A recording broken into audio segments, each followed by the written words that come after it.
West UP को लेकर उन्होंने बयान दिया था, जिस पर लगातार घमासान देखने को मिल रहा है।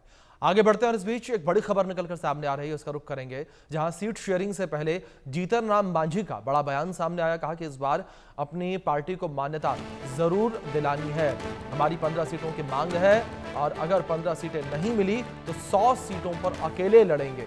ये बयान जीतन राम मांझी का सामने आया है। बड़ी खबर है जिस बीच सामने आ रही है, जीतन राम मांझी का बड़ा बयान ये निकलकर सामने आया है। जीतन राम मांझी ने कहा कि अपनी पार्टी को मान्यता दिलानी है और इस सीट शेयरिंग से पहले जीतन राम मांझी का बड़ा बयान सामने आया। उन्होंने कहा कि 15 सीटों की मांग है। साथ ही उन्होंने ये भी कहा कि अगर 15 सीटें नहीं मिली तो इस बार 100 सीटों पर अकेले चुनाव लड़ेंगे। ये बड़ी खबर है जिस बीच निकलकर सामने आ रही है। अगर 15 सीटें नहीं मिली तो 100 सीटों पर अकेले चुनाव लड़ेंगे।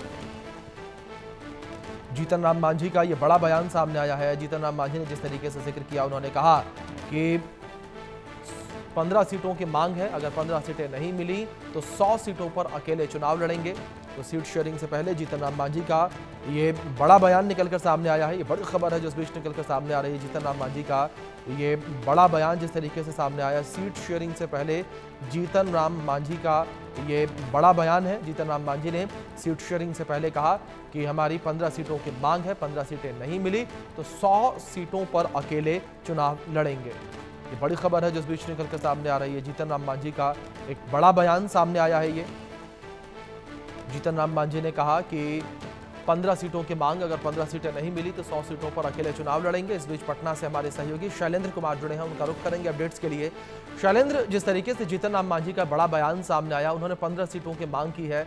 अगर बात सीट शेयरिंग को लेकर करें तो 15 सीटें मिलती जीतन राम मांझी की पार्टी हमको नजर नहीं आ रही हैं। जो अभी कयास लगाए जा रहे हैं, सूत्रों के हवाले से जो जानकारी है उसमें लगातार ये कहा जा रहा है कि 5 सीटें जो है वो शैलेंद्र जी जो है हमको मिल सकती है। ऐसे में किस तरीके से स्थिति आप देख रहे हैं, क्या आपको लगता है कि बिहार में हमको 15 सीटें मिल सकती हैं गठबंधन के तहत? देखिए, साफ तौर पे ये जो बयान है वो दबाव की राजनीति का बयान है, यानी दबाव बना रहे हैं जीतन राम मांझी। एक सहयोगी हैं जो एनडीए के, और अब सीट शेयरिंग एक तरह से कहा जाए कि लास्ट फेज में चल रही है। 18 तारीख को दौरा होना है अमित शाह का यहाँ पर आके संगठन के साथ, और सीट शेयरिंग तरह से फाइनल होनी है। और इसी वजह से हमने देखा कि चिराग पासवान किस तरह से यात्रा शुरू करने वाले थे। एक उनके यहाँ इंटरनल चिट्ठी निकली थी यात्रा शुरू होने की, उनको 12 तारीख से यात्रा शुरू करनी थी, लेकिन उन्होंने यात्रा नहीं शुरू की, वो दिल्ली में ही रहे। और यही दबाव बना रहे हैं, चाहे जीतन राम मांझी हो, चाहे चिराग पासवान हो, उपेंद्र कुशवाहा हो, सभी लोग, कि हमको ज्यादा से ज्यादा सीटें मिली। लेकिन जीतन राम मांझी के जो मन में होता है वो बोल देते हैं, और उन्होंने बोल दिया है कि हमको मान्यता चाहिए, इससे कम कुछ नहीं चाहिए। और साफ तौर पे है, मान्यता के लिए कम से कम 8 सीटें उनको चाहिए, ये उन्होंने कहा, या तो 6% वोट चाहिए, और वो तभी हो सकता है जब वो ज्यादा से ज्यादा सीटों पर चुनाव लड़े, क्योंकि उनकी एक अपनी पार्टी है और साफ तौर पे है एनडीए के एलआई हैं, और लगातार वो गठबंधन भी बदलते रहे। जीतन राम मांझी स्थिर नेता नहीं है अगर बिहार की राजनीति में देखा जाए।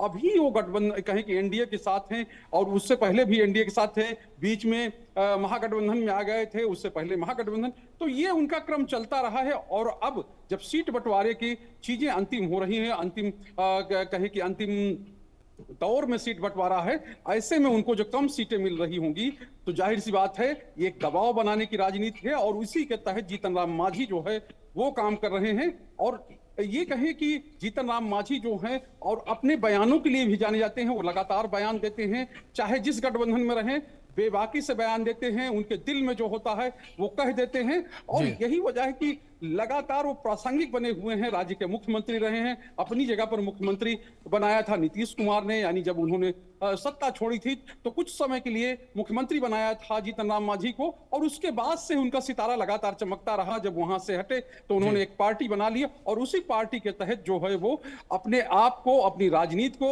या कहें अपनी पारिवारिक राजनीति को, चाहे बेटा हो, बहू हो, या परिवार के अन्य सदस्य हो, सबको आगे बढ़ाते रहे। तो आप समझ लीजिए कि जीतन राम मांझी और किस तरह से अपनी राजनीति को बढ़ा रहे हैं। और विशेष बात है, जिस समुदाय से आते हैं उस समुदाय यानी मुसहर समुदाय, और उसकी वो बात करते हैं। बिल्कुल शैलेंद्र जी, चुनाव बेहद नजदीक बिहार में। अब देखने वाली बात यहां पर यह होगी कि जब ऐलान किया जाएगा सीट बंटवारे का, किस तरीके से ऐलान होता है, हमको कितनी पास